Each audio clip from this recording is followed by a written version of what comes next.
안녕하십니까. 3월 21일 화요일 말씀 묵상 함께 시작하겠습니다. 오늘도 주님께서 우리와 함께 하시고 우리를 돌보시고 우리를 승리하게 하심을 체험하고 기뻐하는 하루 되시기를 기도합니다. 오늘 본문은 사무엘상 14장 16절에서부터 23절까지 말씀입니다. 어제 요나단의 용맹한 모습, 믿음의 모습을 보셨는데요.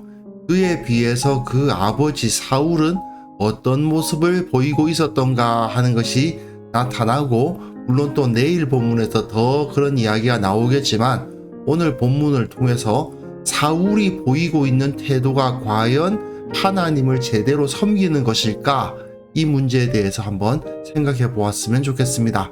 그럼 먼저 말씀을 보시겠습니다. 베냐민 기브아에 있는 사울의 파수꾼이 바라본즉 허다한 블레셋 사람들이 무너져 이리저리 흩어지더라. 사울이 자기와 함께한 백성에게 이르되 우리에게서 누가 나갔는지 점호하여 보라. 점호한즉 요나단과 그의 무기를 든 자가 없어졌더라. 사울이 아히야에게 이르되 하나님의 궤를 이리로 가져오라. 그때 하나님의 궤가 이스라엘 자손과 함께 있음이니라. 사울이 제사장에게 말할 때 블레셋 사람들의 진영에 소동이 점점 더한지라. 사울이 제사장에게 이르되 내 손을 거두라.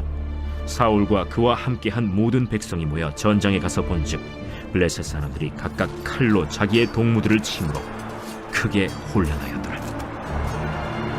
전에 블레셋 사람들과 함께하던 히브리 사람이 사방에서 블레셋 사람들과 함께 진영에 들어왔더니 그들이 돌이켜 사울과 요나단과 함께한 이스라엘 사람들과 합하였고, 에브라임 산지에 숨었던 이스라엘 모든 사람도 블레셋 사람들이 도망함을 듣고 싸우러 나와서 그들을 추격하였더라. 여호와께서 그 나라의 이스라엘을 구원하심으로 전쟁이 벳아웬을 지나니라. 네, 지금 계속 우리는 사울이 왜 버림을 받게 되었던가 하는 내용을 다루고 있고요. 14장이야말로 그 모습을 정확하게 너무나도 잘 보여주는 부분이라고 할 수 있습니다. 굉장히 재미있는 부분이고, 요나단의 모습은 너무나도 통쾌했는데 사울의 모습은 너무나도 답답한 그런 모습을 볼 수가 있습니다. 자, 여기서 우리가 조심하게 살펴야 되는 것이 있는데요. 겉으로 보기에는 사울의 모습이 하나님을 굉장히 의지하는 것처럼 보인다는 것입니다. 요나단의 모습과 사울의 모습을 비교해 보았을 때 요나단은 정말 하나님께 순종하고 있는 것일까? 정말 하나님을 의뢰하고 있는 것일까 하는 의심이 들기도 해요. 왜냐하면 제사를 드리는 것도 아니고 특별히 제사장을 찾는 것도 아니고 열심히 기도했다는 기록이 있는 것도 아니잖아요. 그렇지만 사울의 경우는 제사장도 찾고 나름대로 하나님의 뜻을 추구하는 것처럼 보인단 말입니다. 그렇다면 누가 하나님을 더 잘 섬기는가의 문제가 있게 마련인데, 여기서 사무엘서 기자는 진짜 하나님을 섬기는 사람은 사울이 아니라 요나단이었다라는 것을 14장을 통해서 보여주는 거예요. 자, 그럼 본문 보시면요. 베냐민 기브아에 있는 사울의 파수꾼이 바라보았습니다. 허다한 블레셋 사람들이 무너져 이리저리 흩어지고 있었습니다. 사실 요나단도 이렇게 전쟁의 향방이 완전히 바뀌게 될 거라고는 기대하지 않았을 것입니다. 제가 어제 본문 묵상하면서 말씀드렸다시피 얼마나 대단한 전과를 올리기를 기대했겠어요. 사실 자기가 할 수 있는 작은 싸움이라도 감당하고 한 몇 명이라도 적에게 피해를 주어서 어떻게든 내게 맡겨져 있는 이 사명을 다하자, 그 마음으로 갔을 뿐이지 않습니까? 그렇지 않고서는 요나단의 행동이 해석이 되지 않죠. 그건 뭐 자살 행위를 하는 거나 다름없으니까요. 물론 그가 키가 큰 기골이 장대한 용사였을 수 있지만 그럼에도 불구하고 자기보다 훨씬 더 많은 사람들이 지키고 있는 그 블레셋의 적진에 들어갔고, 그때 하나님께서 요나단과 함께 하셔서 그를 이기게 하셨을 뿐 아니라 지진을 일으키셔가지고 블레셋 진영을 완전히 뒤집어 놓으셨죠. 결국 사무엘서 기자는 하나님은 어떤 사람들과 함께 일하시는가를 보여주고 있는 겁니다. 사울과 같은 사람에게 하나님이 함께 하시는 게 아니고 요나단과 같은 사람을 믿음의 사람으로 인정하시고 그와 함께 하신다는 거예요. 그런데 사울의 모습을 보십시오. 사울이 아히야에게 말합니다. 아히야가 누구입니까? 엘리 제사장의 증손자예요. 어제 본문에 나왔죠. 하나님의 궤를 이리로 가져오라. 하나님의 궤를 이리로 가져오라? 그때에 하나님의 궤가 이스라엘 자손과 함께 있었다. 이스라엘 자손과 함께 있었다는 것은 사울이 이끄는 군대와 함께 하나님의 궤가 있었다라는 것인데, 문제는 지금 사울은 어디에 있습니까? 베냐민 기브아, 자기 고향, 거기서 그렇게 멀지 않은 게바에 진을 치고 있습니다. 그런데 하나님의 궤는 어디에 있었던 것이냐? 기럇 여아림에 있었잖아요. 실로에 있던 그 하나님의 궤가 블레셋과의 전쟁에서 빼앗긴 다음에 그 궤가 벳세메스로 돌아와서 벳세메스에서 다시 기럇 여아림으로 가지 않았습니까? 원래 하나님의 궤는 기럇 여아림에 있게 되어 있단 말입니다. 그런데 지금 이 하나님의 궤가 어디에 있다고요? 이스라엘 자손과 함께 있어요. 아니, 이건 어떻게 된 일인가? 그렇다면 사울이 하나님의 궤를 이리로 가져왔다는 이야기밖에 안 되죠. 사무엘서 초반에 있었던 하나님의 궤를 가지고 가서 싸우면 우리가 이길 거라고 생각했던 그 이스라엘 자손들 이겼습니까? 졌습니까? 완전히 참패를 했었죠. 언약궤를 뺏기기까지 했었지 않습니까? 그럼에도 불구하고 사울은 지금 여기서 뭐 하고 있는 거예요? 하나님의 궤를 가지고 와서 어떻게 하겠다는 거예요? 하나님의 뜻을 묻겠다 뭐 이러고 있는 거겠죠. 그리고 공교롭게도 그 제사장이 아히야입니다. 엘리의 증손자예요. 이게 얼마나 어리석은 일입니까? 지금 전쟁이 벌어졌어요. 지금 적진이 대혼란에 빠졌어요.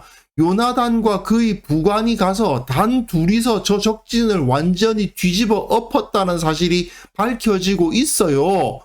그런데 거기서 하나님의 뜻이 어디에 있는가 물어보자 뭐 이런다든지, 또는 하나님의 궤를 앞세우고 진격하겠다 이런 생각을 했을지도 모르는데, 어쨌든 이런 종교적 행위를 하고 있는 것 아니겠습니까?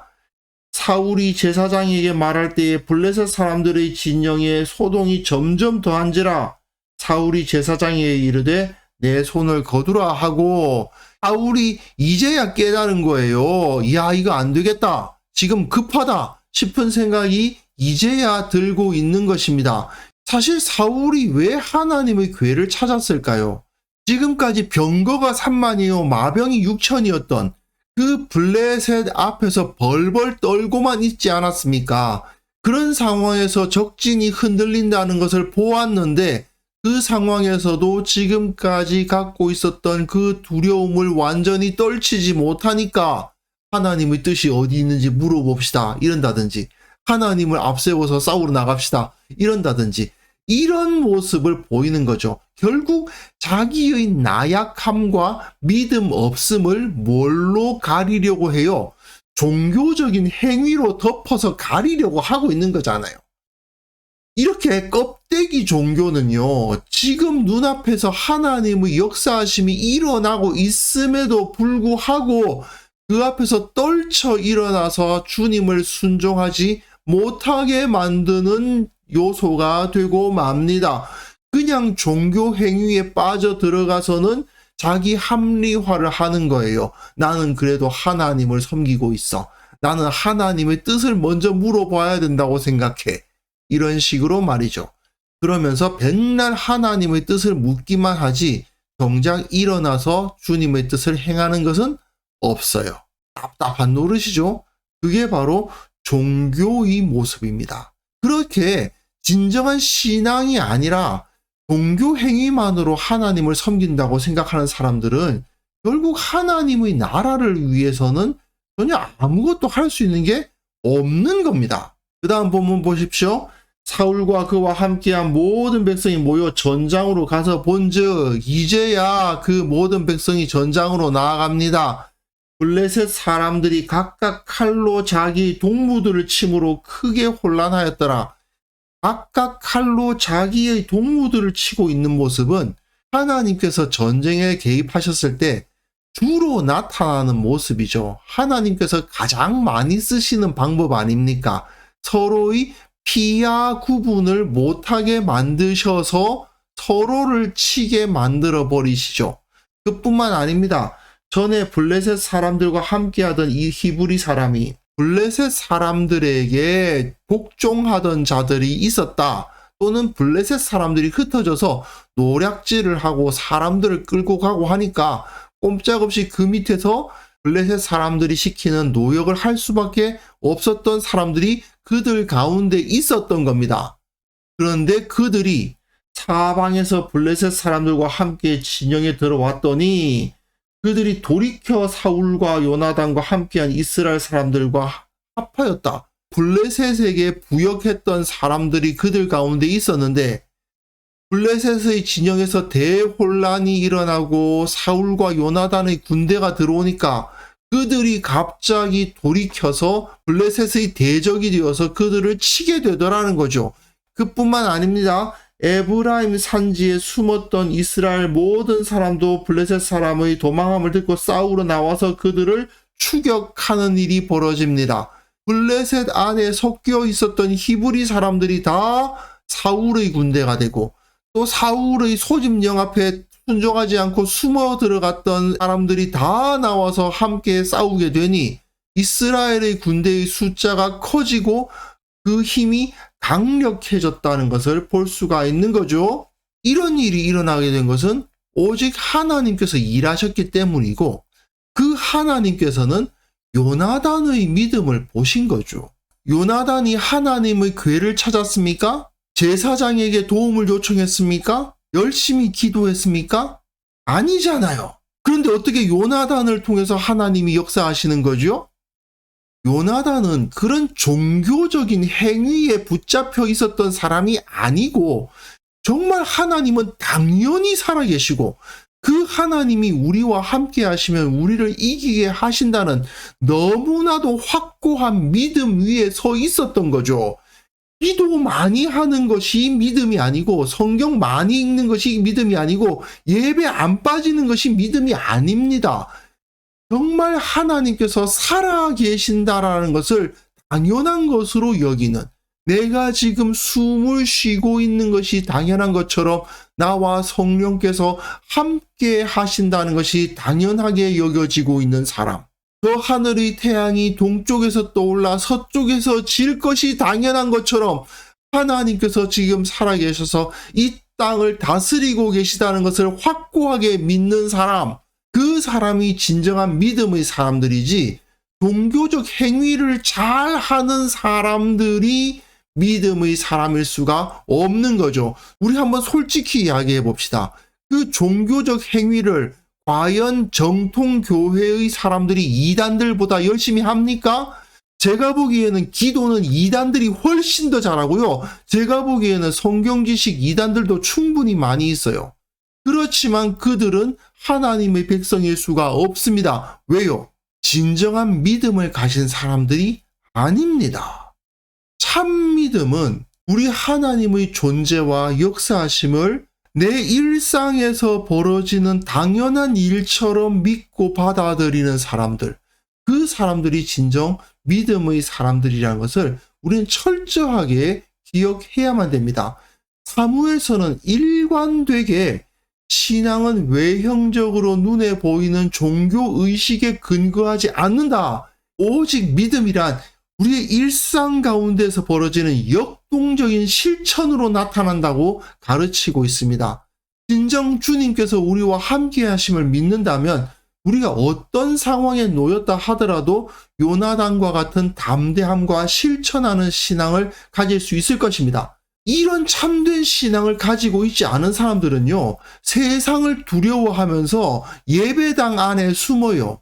종교라는 그 껍질 안에 숨습니다. 고슴도치처럼 웅크리고 있죠. 그러면서 열심히 기도한다고 합니다. 그러면서 그걸 신앙이라고 해요. 아무것도 안 하면서. 과연 우리의 신앙이 요나단과 같은 살아있는 역동적인 모습으로 나타나고 있는가? 진지하게 반성해 볼 필요가 있습니다. 예배당에서만 경건한 척하고 예배당에서만 오랜 시간을 보내고 그런 모습이 결코 신앙이 아니라는 것을 우리는 분명하게 깨달아야만 합니다. 혹시 나는 하나님을 예배당 안에만 가둬두려고 하고 있지는 않은가? 예배 시간에만 하나님 만나려고 하지 않는가? 하나님은 목사님 거라고만 생각하고 있는 것은 아닌가? 성경 읽고 기도할 때에만 하나님 생각하는 자가 아닌가? 정말 깊이 진지하게 솔직하게 돌아볼 필요가 있는 것입니다. 이 시간 기도하실 때에 종교적 행위가 내 신앙을 규정하지 않게 하옵소서. 외형적 종교 행위에 휩쓸리는 것이 아니라 진실한 신앙을 가진 자들이 되게 하옵소서. 함께 기도하는 시간을 가졌으면 합니다.